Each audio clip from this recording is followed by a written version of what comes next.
A long time ago in a kingdom called Persia, there was a powerful king named Xerxes.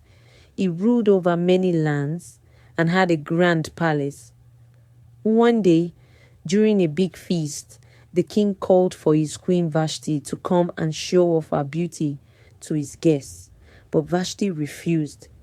This made the king very angry, and his advisors told him to remove her as queen so that other wives in the kingdom wouldn't follow her example. So Vashti was no longer queen. Now, the king needed a new queen. He ordered that the most beautiful young women in the kingdom be brought to his palace so he could choose one. Among them was a Jewish girl named Esther. Esther was an orphan raised by her uncle, Mordecai. She was kind, smart, and very beautiful. Before she went to the palace, Mordecai told her not to tell anyone she was Jewish because it might not be safe.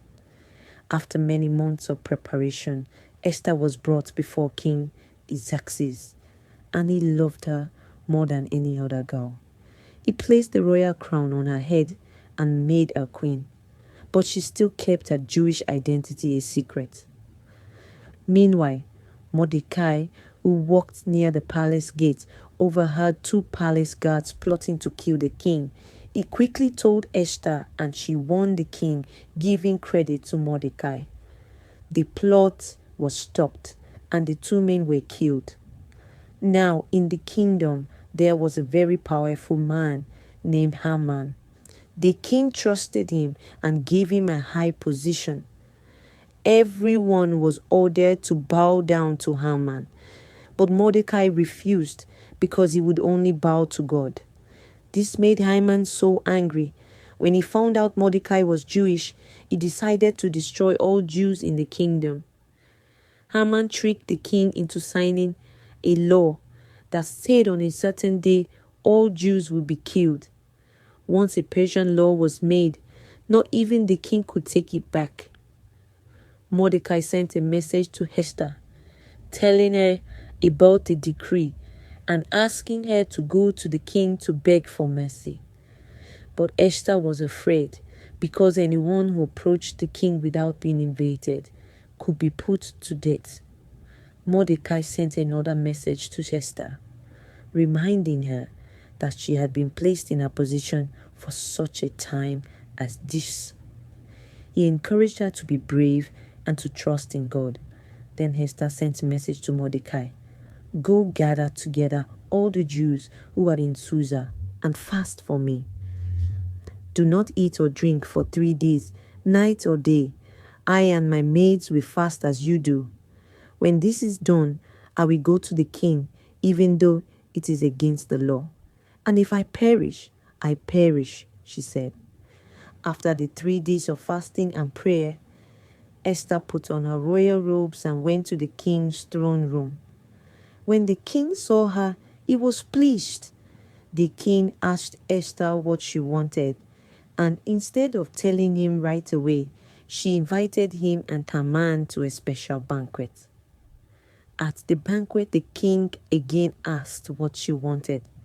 Esther invited them to another banquet the next day. Haman was pleased because he felt important, but he was still angry at Mordecai. That night, he had a huge gallows, a wooden structure for hanging people, built, planning to have Mordecai executed. That same night, the king couldn't sleep. He asked for the royal records to be read to him and was reminded of how Mordecai had once saved his life. He realized Mordecai had never been rewarded. The next morning, the king asked Haman, what should be done for a man the king wants to honor? Haman, thinking the king was talking about him, suggested dressing the man in royal robes, putting him on the king's horse, and parading him through the streets. The king loved the idea and told Haman to do that for Mordecai. Haman was humiliated. At Esther's second banquet, the king again asked what she wanted. This time, Esther revealed Haman's evil plan to kill her people. The king was enraged. He ordered Haman to be executed on the very gallows he had built for Mordecai. Even though Haman was gone, the law he made still stood. So Esther and Mordecai came up with a new plan. The king allowed them to make another law that let the Jews defend themselves. When the attack day came, the Jews fought back and won. Mordecai became a high official in the kingdom, and the Jewish people were saved. To remember this great victory, the Jews created a holiday called Purim, which is still celebrated today. Esther's bravery changed history, and because she spoke up, her people were saved.